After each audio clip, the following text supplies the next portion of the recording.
Hello, my name is Hannah Hemberger, and this presentation is about why we must all become digital citizens, and what digital citizenship is, why we must teach it, and then how we can go about teaching it. Digital citizenship refers to the responsible use of technology by anyone who uses computers, the internet, and digital devices to engage with society on any level. The key word here that I think is the responsibility, not only for yourself, but for others that could be involved in any situation. Schools are required by the Children's Internet Protection Act to have technology procedures and policies in place to protect students from harmful material and images. The internet access should be filtered and harmful sites be blocked from use. E-rate is a program that allows schools to apply for a discount for internet access and communications.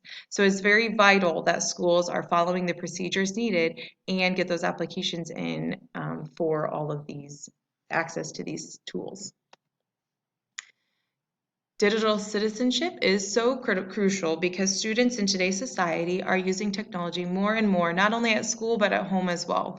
We must make them aware of safety concerns and give them the tools to be good digital citizens to prevent the following from happening. So sharing too much personal information online for cyberbullying purposes, searching and or sending inappropriate images, and then not preparing them for the digital world we live in now. Because as we all know, technology is very different now from when we were growing up.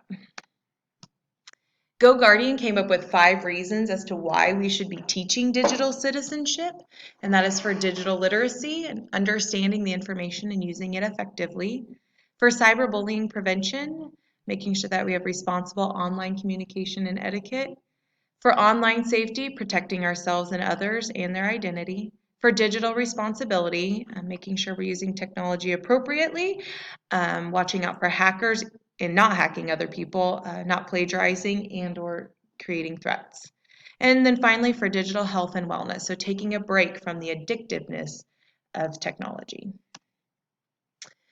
Applied education systems came up with 7 steps for how we can go about teaching digital citizenship.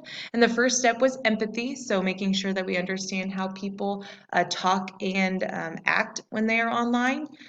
Number 2 was how the internet works. So understanding all the processes behind email and creating websites and what has to go on behind the scenes. Number 3 was for user data.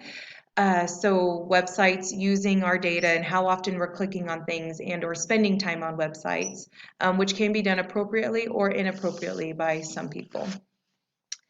For digital literacy, so making sure we understand what is real news and what is fake news, not clicking on things that are a hoax just because they are bold and flashy. Understanding the digital divide and knowing that not everybody has the same access to technology. That goes with home and with different homes and with different schools. So for digital wellness, making sure that we're taking breaks from the screen time and spending time talking to people face to face so that we are not losing those people skills. And then finally, securing our digital devices and making sure we have passcodes and are locking them for security reasons.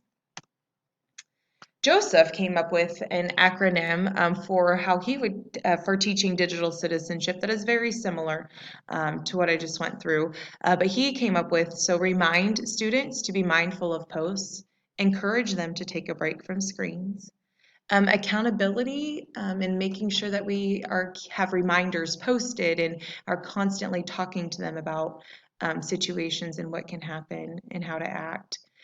Demonstrating appropriate digital citizenship by incorporating lessons into our days, and then allowing them to have websites open to teach and model appropriate use, and just making sure that we are giving them access to that at some point when they are ready. Ribble came up with the acronym of REP, which stands for respect, educating, and protecting yourself and others. So underneath respect is having appropriate etiquette, access, and law, and understanding that there are things that you can do to break the law, and you can get in very serious trouble for that. Educating yourselves with literacy, the communication, and the commerce, and then finally protecting your rights and your responsibilities and security and the health and wellness. So all three of those I felt like had some different aspects, but in general, all of the same ideas with how to go about teaching digital citizenship. Joseph came up with a question test that was actually one of my favorite things that I read about. And the first one is, what impression are you giving? So what something that you post or say, what is that going to say about you? What are people going to think about you and who you are as a person and your character? Do you really want this information out there in case if something happened with it or somebody did something with it or read it wrong, Um, Number three, am I oversharing? So there is such a thing as putting too much out there and too often. Do I want this shared about me? So if somebody were to take it and do something with it or send it somewhere else, are you going to be okay with that being out there and not just where you thought you originally put it? And then does it pass the newspaper test? So if you saw it on a headline or on the front page of a newspaper or a website or an article in an email, are you going to be okay with that? There are many different options for teaching curriculums. iSafe Digital Learning is a standards-based, age-appropriate, Common Core ready, and it does follow the CIPA requirements. Common Sense Education has a curriculum for teachers and for administration. It has K through 12 lessons, so lessons that are age appropriate based on your level you're teaching. They are standards and research based, and they do also follow CIPA guidelines. Here are the references for my presentation. And thank you for listening. Just one quick reminder, technology is our friend, but we must use it wisely and moderately. Thank you.